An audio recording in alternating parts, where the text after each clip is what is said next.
ಗೆಳೆಯರೇ, ವಾಟ್ಸಪ್ನಲ್ಲಿ ಮೆಸೇಜಸ್ಗಳನ್ನು ಹೈಡ್ ಮಾಡಬೇಕು ಅಂದರೆ ಯಾವ ರೀತಿ ಮಾಡೋದು, ಯಾವುದೇ ಎಕ್ಸ್ಟ್ರಾ ಆ್ಯಪ್ ಇಲ್ಲದೆ ಯಾವ ರೀತಿ ಮಾಡೋದು ಅಂತ ಇವತ್ತು ನೋಡೋಣ. ವಾಟ್ಸಪ್ನ ಓಪನ್ ಮಾಡಿಕೊಂಡು ಇದೇ ಆ್ಯಪ್ನಲ್ಲಿ ನಾವು ಹೈಡ್ ಮಾಡ್ಬೋದು. ಇದರಲ್ಲಿ ಯಾವುದಾದ್ರೂ ಒಂದು ಚಾರ್ಟ್ನ ಹೈಡ್ ಮಾಡಿಬಿಟ್ಟು ನಾನು ತೋರಿಸ್ತೀನಿ. ಪರ್ಟಿಕ್ಯುಲರಾಗಿ ಒಬ್ಬ ವ್ಯಕ್ತಿಯ ಸಂಪೂರ್ಣವಾದಂಥ ಮೆಸೇಜಸ್ಗಳನ್ನ ಆ ಒಂದು ಪ್ರೊಫೈಲ್ನೇ ಹೈಡ್ ಮಾಡಿ ಇಟ್ಕೋಬೋದು. ಈ ಒಂದು ಪ್ರೊಫೈಲ್ನ ಹೈಡ್ ಮಾಡಬೇಕು ಅಂದರೆ, ಈ ಒಂದು ಮೆಸೇಜಸ್ಗಳನ್ನ ಎಲ್ಲವನ್ನು ಕೂಡ ಹೈಡ್ ಮಾಡಬೇಕು ಅಂದರೆ ಇದ್ರ ಮೇಲೆ ಕ್ಲಿಕ್ ಮಾಡ್ಕೊಳ್ಳಿ. ಅವನ ಪ್ರೊಫೈಲ್ನ ಈ ರೀತಿ ಓಪನ್ ಮಾಡ್ಕೊಳ್ಳಿ. ಮಾಡಿದ ನಂತರದಲ್ಲಿ ಇಲ್ಲಿ ಕೆಳಗಡೆ ಬಂದುಬಿಟ್ಟು ಇಲ್ಲಿ ಚಾಟ್ ಲಾಕ್ ಅಂತ ಒಂದು ಆಪ್ಷನ್ ಇದೆ ನೋಡಿ, ಅಲ್ಲಿ ಕ್ಲಿಕ್ ಮಾಡ್ಕೊಳ್ಳಿ. ಈ ಒಂದು ಆಪ್ಷನ್ನ ಈ ರೀತಿ ಆನ್ ಮಾಡ್ಕೊಳ್ಳಿ. ಕಂಟಿನ್ಯೂ ಅಂತ ಕ್ಲಿಕ್ ಮಾಡಿ.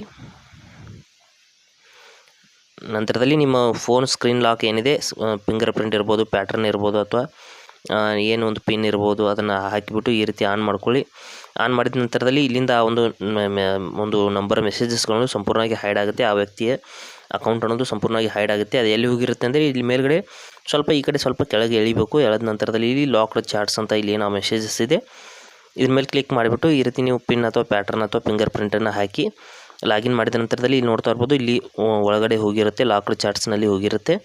ಇಲ್ಲಿಂದ ಲಾಕ್ ಚಾಟ್ ಸೆಟ್ಟಿಂಗ್ಸ್ ಅಂತ ಕ್ಲಿಕ್ ಮಾಡಿಬಿಟ್ಟು ನೀವು ಇದಕ್ಕೆ ಒಂದು ಕೋಡ್ ಕೂಡ ಇಟ್ಕೋಬೋದು. ಅಂದರೆ ಆ ಕೋಡನ್ನು ಹಾಕಿದರೆ ಮಾತ್ರ ಆ ಮೆಸೇಜಸ್ಗಳು ತೋರಿಸ್ಬೇಕು. ಆ ರೀತಿ ಮೇಲ್ಗಡೆ ಇರುವಂಥ ಹೈಡ್ ಲಾಕ್ಡ್ ಚಾಟ್ಸ್ನ ಆನ್ ಮಾಡ್ಕೊಳ್ಳಿ. ನಂತರದಲ್ಲಿ ಕ್ರಿಯೇಟ್ ಸೀಕ್ರೆಟ್ ಕೋಡ್ ಅಂತ ಕ್ಲಿಕ್ ಮಾಡ್ಕೊಳ್ಳಿ. ಕ್ರಿಯೇಟ್ ಸೀಕ್ರೆಟ್ ಕೋಡ್ ಅಂತ ಕ್ಲಿಕ್ ಮಾಡಿಬಿಟ್ಟು ಒಂದು ಕೋಡನ್ನು ರೆಡಿ ಮಾಡ್ಕೊಳ್ಳಿ. 4 ಅಂಕಿ ಇರ್ಬೋದು, 6 ಅಂಕಿ ಇರ್ಬೋದು, ಎಷ್ಟು ಬೇಕೋ ಅಷ್ಟು ಅಂಕಿಗಳ ಒಂದು ಕೋಡನ್ನು ಈ ರೀತಿ ರೆಡಿ ಮಾಡ್ಕೊಳ್ಳಿ. ಮತ್ತೊಂದು ಬಾರಿ ಅದೇ ಕೋಡನ್ನು ಹಾಕಿ ಮತ್ತು ಡನ್ ಅಂತ ಕ್ಲಿಕ್ ಮಾಡ್ಕೊಳ್ಳಿ. ಮಾಡಿದ ನಂತರದಲ್ಲಿ ಏನಾಗುತ್ತೆ ಅಂತ ನಾನು ಹೇಳ್ತೀನಿ ನೋಡಿ. ಇಲ್ಲಿ ಸಂಪೂರ್ಣವಾಗಿ ಸೀಕ್ರೆಟ್ ಕೋಡ್ ಅನ್ನೋದು ರೆಡಿಯಾಗಿದೆ. ಈಗ ನಾವು ಮೇಲ್ಗಡೆ ಎಳೆದರೂ ಕೂಡ ನಮ್ಮ ಒಂದು ಇಲ್ಲಿ ಲಾಕ್ಡ್ ಚಾಟ್ಸ್ನಲ್ಲಿ ನಮ್ಮ ಮೆಸೇಜಸ್ಗಳು ಸಿಗೋದಿಲ್ಲ. ಆ ಮೆಸೇಜನ್ನು ಹುಡುಕಬೇಕು ಅಂದರೆ ಇಲ್ಲಿ ಸರ್ಚ್ ಏನಿದೆ, ಈ ವಾಟ್ಸಪ್ನಲ್ಲಿ ಸರ್ಚ್ ಇರುತ್ತಲ್ಲ, ಆ ಸರ್ಚ್ನಲ್ಲಿ ಆ ಸೀಕ್ರೆಟ್ ಕೋಡನ್ನು ಹಾಕಬೇಕಾಗುತ್ತೆ. ನಾವು ಕ್ರಿಯೇಟ್ ಮಾಡಿರೋಂಥ ಸೀಕ್ರೆಟ್ ಕೋಡನ್ನು ಹಾಕಿದರೆ ಮಾತ್ರ ನಮ್ಮ ಮೆಸೇಜಸ್ಗಳು ನಮಗೆ ಸಿಗುತ್ತೆ, ಇಲ್ಲಾಂದರೆ ಸಿಗೋದಿಲ್ಲ. ಇಲ್ಲಿ ನೋಡಿ, ಈ ರೀತಿ ಅವರು ಮೆಸೇಜ್ ಮಾಡಿದಂಥ ಮೆಸೇಜಸ್ಗಳೆಲ್ಲ ಅಲ್ಲಿ ಹೈಡ್ ಆಗಿರುತ್ತೆ.